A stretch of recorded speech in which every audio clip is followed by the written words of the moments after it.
Bienvenue à tous dans cette série de vidéos pour le cours de Business Intelligence and Analytics à l'Université de Lausanne.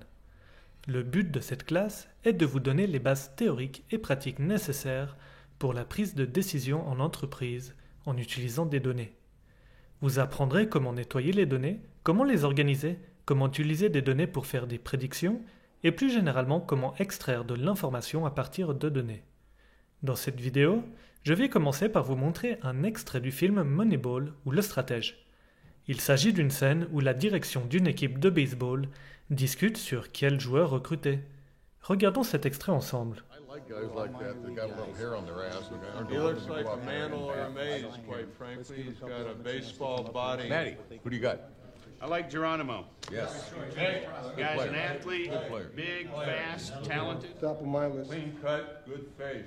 Yeah, good job. Five tools guy, good looking ball player. Can he hit? Yeah, he's got a beautiful swing, right, Barry? Ball explodes off his bat. He throws the club head at the ball, and when he connects, he drives it. It pops off the bat. You can hear it all. Quel problème cette équipe rencontre-t-elle? Ils n'ont pas assez de moyens pour recruter les meilleurs joueurs.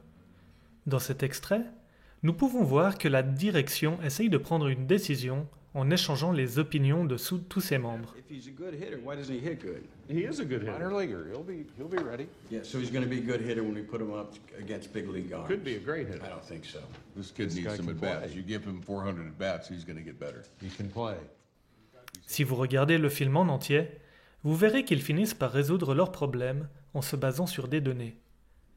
Grâce aux données, ils peuvent identifier des bons joueurs qui sont sous-évalués. This equation in the upper left right here, I'm projecting that we need to win at least 99 games in order to make it to the postseason. We need to score at least 814 runs in order to win those games and allow no more than 645 runs. Spoiler alerte, l'équipe finira par atteindre les playoffs malgré un budget bien inférieur aux équipes adverses. Voici un site web que tout le monde connaît, le site d'Amazon, la plus grande plateforme de e-commerce dans le monde. Mais pourquoi au juste Amazon a eu autant de succès? Une des explications est qu'ils ont été parmi les premiers à utiliser un système de recommandation. En regroupant les historiques des préférences de tous leurs utilisateurs, ce qu'ils ont acheté ou quels produits ils ont consultés sur leur site, ils ont pu ainsi comprendre quels produits sont typiquement associés et ils ont pu créer un système de recommandation personnalisé en anticipant ce que chaque client pourrait être intéressé à acheter. Tout ça bien évidemment basé sur des données. Le système de recommandation a augmenté les ventes d'Amazon de près de 35%.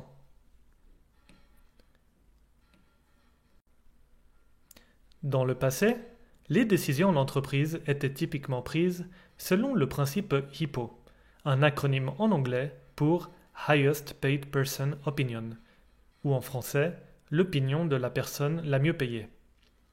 Toutefois, une prise de décision basée sur des opinions peut être difficile, longue et aussi coûteuse.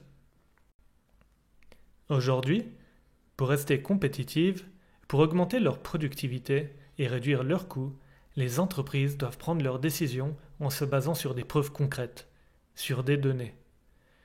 Aujourd'hui, c'est devenu possible avec la digitalisation de l'information.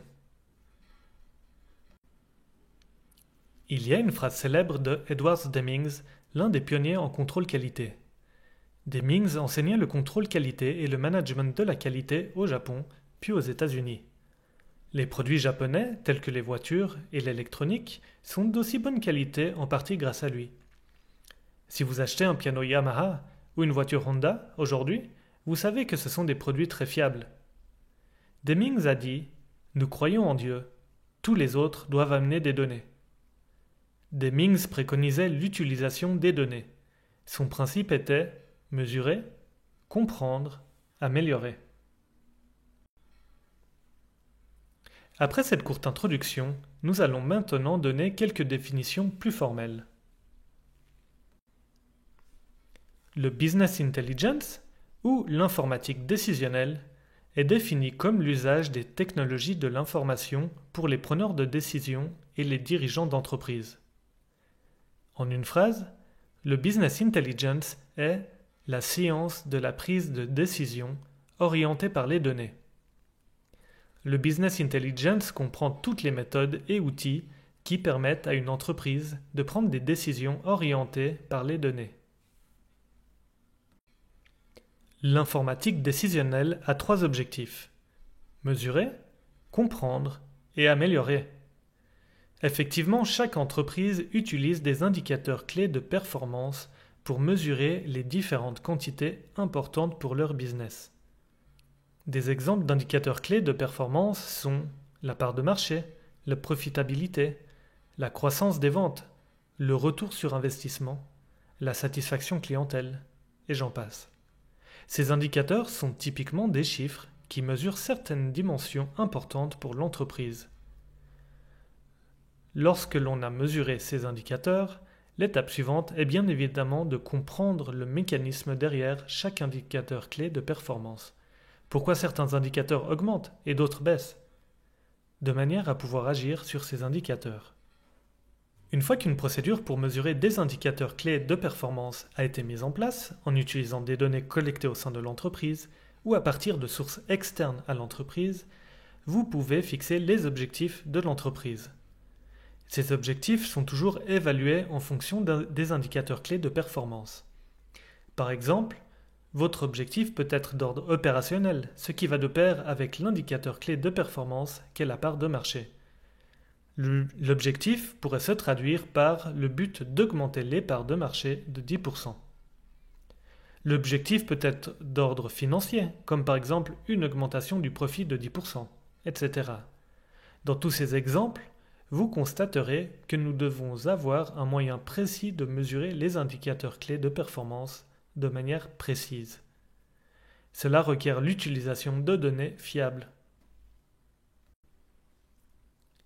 L'utilisation de données fiables avec une solution business intelligence et analytique peuvent aider une entreprise de différentes manières. Premièrement, prendre des décisions plus précises. Cela peut aussi aider à concevoir des meilleurs produits et donc d'accroître les revenus de l'entreprise ou réduire ses coûts. Les données peuvent également aider à mieux comprendre les clients et ainsi améliorer leur satisfaction. Cela peut certainement aussi accroître la fidélisation de la clientèle.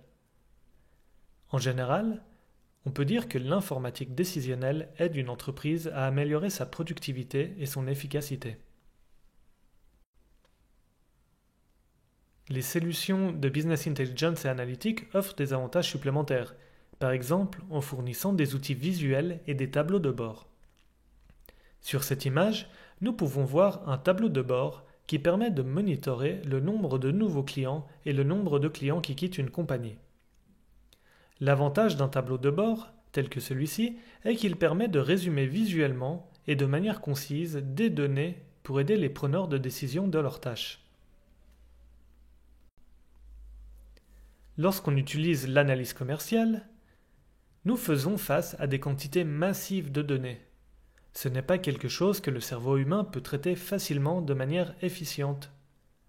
Grâce aux différentes techniques que nous verrons dans ce cours, nous pourrons adresser ces problèmes et donc dépasser les limites cognitives de l'humain pour extraire de l'information pertinente de quantités massives de données.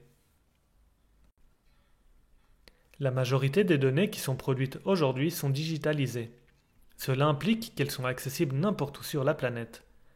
Nous pouvons donc les consulter n'importe où et aussi n'importe quand, et ce, à partir de plusieurs dispositifs.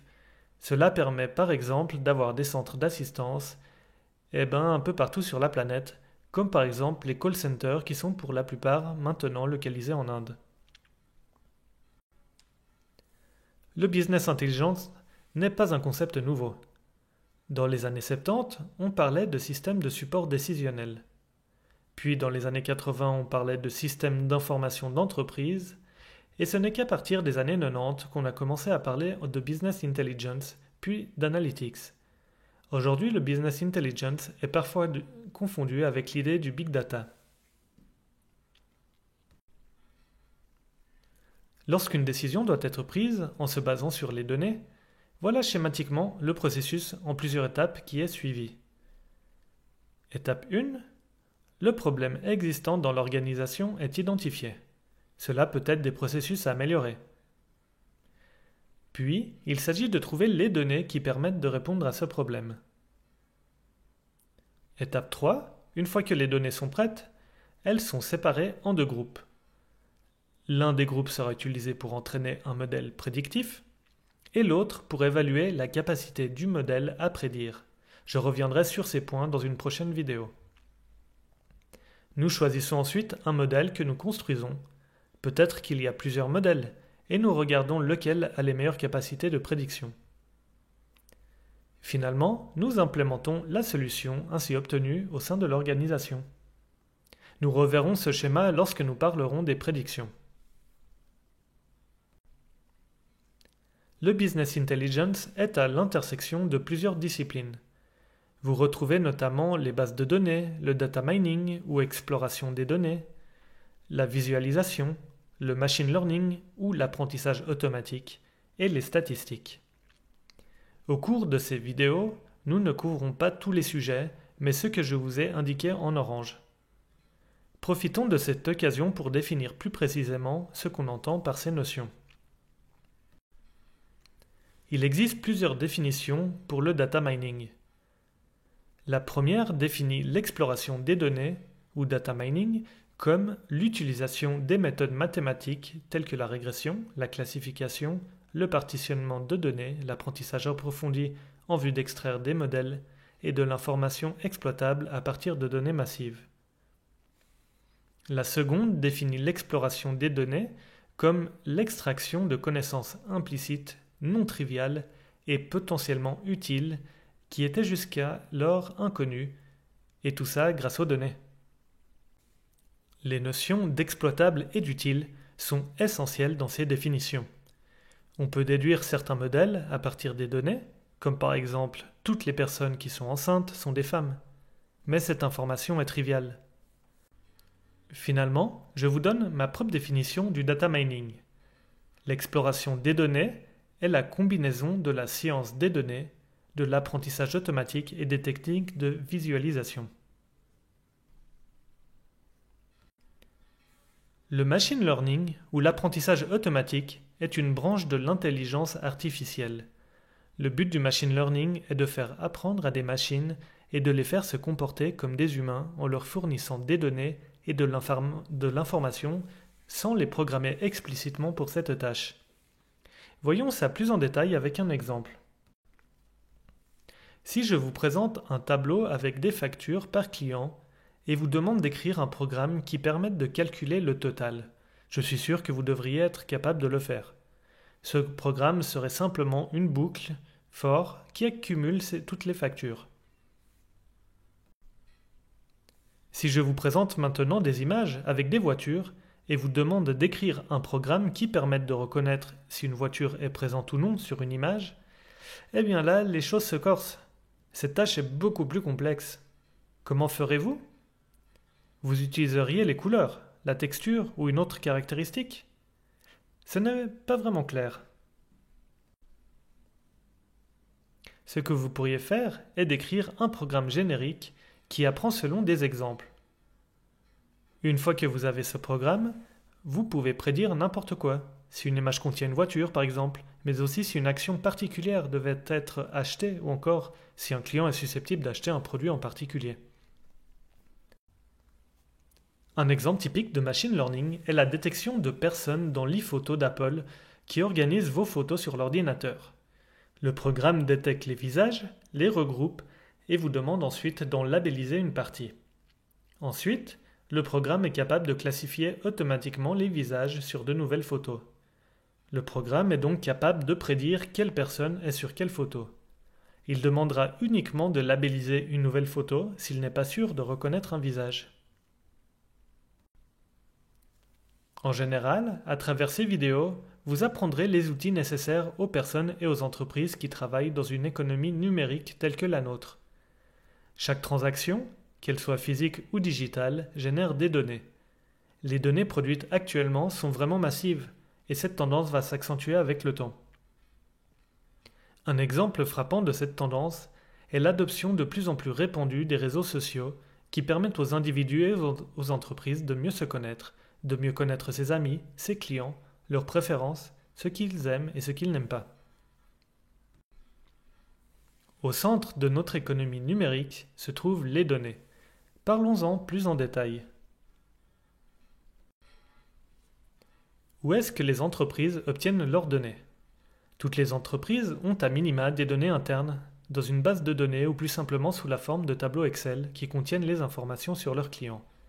Cette base de données contient également typiquement les historiques d'achat et de vente. On appelle plus généralement ce type de données les données internes de transactions. Ces données sont plus intéressantes si elles sont combinées avec des données externes.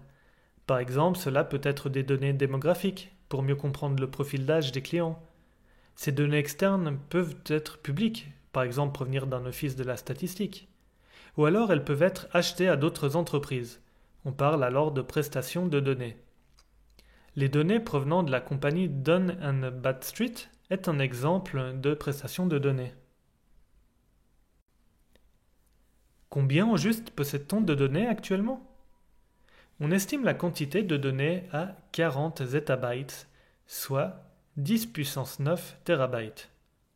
Pour rappel, 1 terabyte fait bien 1000 gigabytes, soit environ la capacité de stockage d'un ordinateur moderne. 40 zettabytes, ça fait donc 40 milliards d'ordinateurs. Si nous imprimons toutes ces données dans des livres et qu'on les empilait, on pourrait faire l'aller-retour entre la Terre et la planète Pluton environ 20 000 fois. Quelqu'un pourrait se demander, est-ce que toutes ces données représentent notre connaissance? La réponse est non. Voyons cela de façon schématique. De base, les données sont de simples valeurs dans une base de données. Ce sont des faits isolés. Si l'on regarde les données dans un contexte particulier, elles deviennent une information. Si maintenant on interprète cette information, alors on acquiert une connaissance. Si l'on utilise cette connaissance pour décider entre plusieurs alternatives, alors on a une forme d'intelligence. Les humains sont des êtres intelligents, car ils sont capables de choisir entre plusieurs alternatives. Et finalement, si l'on combine cette intelligence avec l'expérience, guidée par une certaine valeur et certains principes, alors on a la sagesse. Par conséquent, les données ont moins de valeur que l'information, qui a moins de valeur que la connaissance. Cependant, sans données, nous n'avons pas d'information, et sans information, nous n'avons pas de connaissance. Cette hiérarchie entre les données et la sagesse peut être représentée par cette forme pyramidale. Les données qui représentent des faits en sont la base. Une fois qu'elles sont corrigées et mises en relation entre elles, elles deviennent l'information. Une fois que cette information est comprise, que l'on peut en discuter et comprendre ses différentes implications, cela devient une connaissance. Finalement, une connaissance réfléchie, à laquelle s'ajoutent des valeurs et des croyances, devient une sagesse. Cette structure pyramidale illustre que, malgré des volumes importants de données, ces données ne sont pas toutes utiles pour construire un savoir. Cette représentation illustre le fait que nous devons faire attention aux différentes données que nous collectons et utilisons pour nos analyses. Voyons maintenant les objectifs de cette série de vidéos et les raisons pour lesquelles vous seriez intéressé à le suivre.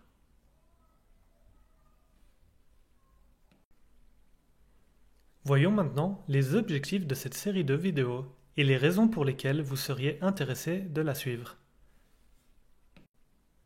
Pourquoi regarder cette série de vidéos? Une raison pourrait être que vous souhaitez décrocher un emploi qui nécessite une bonne compréhension des données, comme un business analyst ou un scientifique des données. Notez que vous ne deviendrez pas data scientist en suivant une classe uniquement. Vous devrez certainement accumuler diverses expériences, mais cette série de vidéos est un bon début. Une autre raison de suivre ce cours est pour améliorer vos compétences de programmeur dans le langage Python.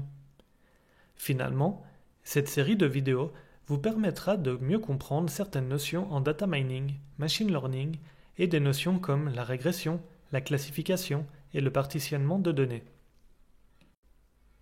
Il est intéressant de remarquer que l'intérêt pour les métiers liés aux analyses de données connaît une tendance en pleine croissance, au contraire par exemple du métier d'analyste bancaire qui stagne, selon Google Trends, qui enregistre le nombre de recherches effectuées sur le moteur de recherche à travers le temps. Voici un article dont vous avez certainement déjà entendu parler. Cet article, publié dans le Harvard Business Review, annonce que Data Scientist sera le métier le plus convoité du XXIe siècle. L'objectif de cette série de vidéos est de comprendre les concepts de base en Business Analytics et de se familiariser avec ces concepts en utilisant le langage de programmation Python. Pour aller plus loin, voici 3 livres de référence que vous pouvez acquérir. Notez qu'ils ne sont pas requis pour suivre le cours. Voyons maintenant quelques exemples d'applications de Business Intelligence et Analytics. La première application, vous la rencontrez à chaque fois que vous allez au supermarché. Avant de finaliser vos achats, vous scannez votre carte fidélité. De cette manière, le supermarché a une liste complète de tous vos achats et il peut ainsi, par exemple, imprimer une promotion personnalisée ou un rabais sur votre ticket de caisse, comme sur cet exemple avec la Migros. Une autre application pourrait être pour une entreprise de comprendre à quel client envoyer des réductions. Chaque envoi générant un coût, il est probablement plus judicieux de ne pas envoyer les réductions à tous les clients. Il est certainement plus intéressant de comprendre dans un premier temps quels clients sont les plus susceptibles d'en faire usage et seulement après de faire l'envoi. Cela fait appel à des notions comme la segmentation clientèle et le clustering. Nous verrons cette dernière à la fin de cette série de vidéos. Le système de recommandation d'Amazon est aussi un excellent exemple d'application de Business Analytics. Puisqu'il est difficile d'explorer tous les millions d'articles proposés sur Amazon, Amazon essaie de comprendre quels produits sont typiquement achetés ensemble en utilisant les historiques d'achat de leurs utilisateurs.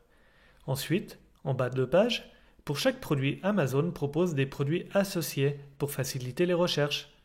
Nous sommes dans une situation gagnant-gagnant. La compagnie gagne car elle augmente ses ventes. Les utilisateurs gagnent eux aussi car ils ne perdent pas de temps pour rechercher les produits. Les outils d'analyse de données peuvent également être utilisés lors du lancement d'un nouveau produit, comme par exemple pour comprendre le sentiment général des consommateurs. En voici un exemple. Starbucks lançait un nouveau café, mais était inquiet que ses clients le trouvent trop fort. Le matin du lancement, Starbucks a surveillé différents blogs, les discussions sur différents forums et sur Twitter pour évaluer les réactions des consommateurs. En milieu de matinée, Starbucks avait découvert que bien que les clients aimaient le goût du café, ils pensaient qu'il était trop cher. Starbucks a immédiatement baissé le prix et d'ici la fin de la journée, tous les commentaires négatifs avaient disparu. Voyons maintenant les différents types d'outils analytiques que nous allons utiliser. Il existe plusieurs outils analytiques correspondant à différentes tâches à accomplir. Nous avons la régression, le clustering ou partitionnement des données, la détection d'anomalies ou de données aberrantes, les règles d'association, les systèmes de recommandation et le Similarity Search, ce qu'on appelle en français recherche du plus proche voisin. Nous couvrirons une partie de ces outils dans les prochaines vidéos. Imaginez le scénario suivant. Vous voulez vendre votre maison. Comment évaluer son prix? Vous pouvez bien sûr utiliser des données. Par exemple, vous collectez les données sur d'autres biens immobiliers vendus dans la même zone. Pour simplifier, imaginez que la seule information disponible soit la surface habitable et le prix de vente. Nous pouvons les représenter sous forme graphique. Ordonnons par exemple les biens immobiliers par surface habitable. Et plaçons sur l'axe des Y les prix de vente. Chaque point représente un bien immobilier. Ici, nous avons illustré une petite maison qui a été vendue pour 1 demi-million et une grande maison vendue, elle, pour 2,5 millions. Avec ces données, nous pouvons essayer de comprendre la relation entre le prix de vente et la surface habitable pour en retirer une simple fonction, une droite, illustrée en vert sur ce graphique. Supposons que notre maison se trouve au milieu. À combien allez-vous estimer son prix? Plutôt 400 000? 2 millions? 1,25 million? Visuellement, nous pouvons voir que le prix devrait se situer autour de 1,25 million. En utilisant cette ligne verte, nous avons appris à partir des données. Cet exemple illustrait un outil, la régression. Il répond à la situation dans laquelle on possède plusieurs caractéristiques, ici on a simplifié, on a pris la surface habitable, que l'on souhaite utiliser pour prédire une quantité numérique, ici un prix de vente. Considérons maintenant un autre problème. Vous travaillez dans une banque et l'on vous confie la tâche suivante. Déterminer si un prêt peut être accordé à un nouveau client. Vous avez à votre disposition tout l'historique sur votre clientèle. Vous connaissez leurs revenus, leur cote de solvabilité et si un prêt leur a déjà été accordé par le passé. Comment pouvez-vous utiliser ces données pour déterminer si ce nouveau client peut recevoir un prêt? Les données ont été illustrées sur ce graphique où chaque point représente un client. Nous avons le revenu sur l'axe des X et une cote de solvabilité sur l'axe des Y. La couleur des points indique si le client actuel a reçu un prêt en bleu et si le prêt a été refusé en rouge. Avec ces données à votre disposition, vous pouvez essayer d'apprendre à déterminer si un client recevra un prêt. Vous pouvez apprendre une fonction illustrée ici par cette ligne verte qui sépare au mieux deux catégories de clients, ceux pour lesquels il est sûr de faire un prêt et ceux pour lesquels ce n'est pas sûr. Cette ligne verte peut être interprétée comme chaque client au-dessus est catégorisé comme sûr et chaque client en dessous comme incertain.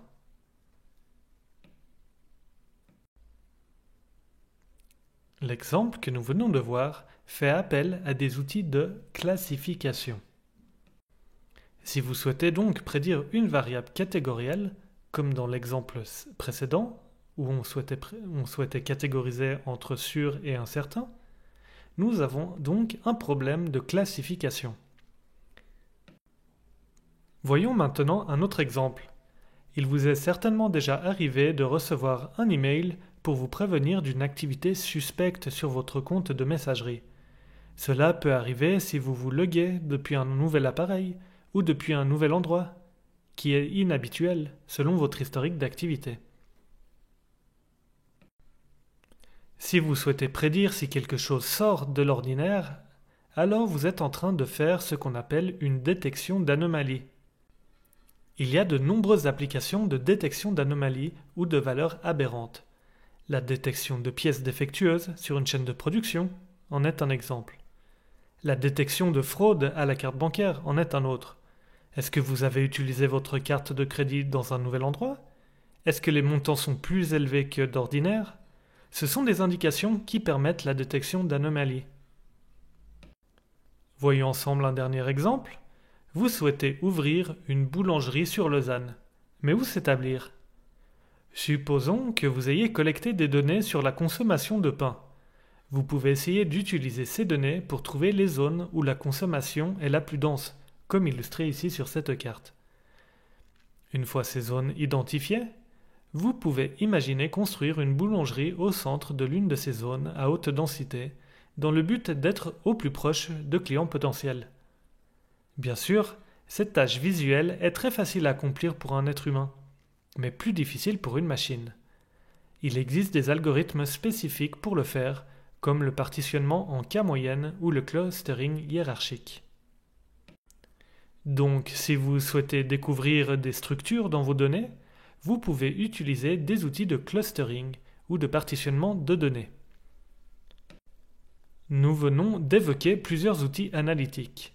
Ces outils peuvent être rangés en 3 catégories: descriptifs, prédictifs et prescriptifs. Nous verrons uniquement les 2 premières catégories à travers ces vidéos. Les outils d'analyse descriptifs aident à comprendre ce qui s'est passé. Ils nous donnent des indications. Dans cette catégorie, nous verrons des outils de visualisation et des outils de gestion de bases de données de type SQL. Les outils d'analyse prédictif comprennent la régression et la classification que nous venons d'évoquer. Les outils d'analyse prescriptif, quant à eux, tentent de répondre à comment faire en sorte que quelque chose se passe, quelle est la meilleure décision parmi plusieurs alternatives. Elles reposent en général sur l'analyse prédictive et essaient de l'anticiper, comme par exemple le comportement sur un marché. Finissons cette vidéo avec un petit peu de terminologie. Qu'est-ce qu'on entend par Business Intelligence et Business Analytics? Nous avons discuté des indicateurs clés de performance. Nous avons évoqué le data mining et le machine learning. Nous avons décrit plusieurs outils d'analyse tels que la régression pour prédire des valeurs numériques, la classification pour prédire des valeurs catégorielles, le partitionnement de données pour structurer les données et identifier des clusters, et finalement la détection d'anomalies pour identifier des événements inhabituels. J'espère que vous avez apprécié cette première vidéo. N'hésitez pas à la revoir ou cliquez sur les autres vidéos de cette série de vidéos pour le cours de Business Intelligence and Analytics donné à HEC Lausanne. Maintenant, c'est votre business de faire parler votre intelligence et démontrer vos capacités analytiques.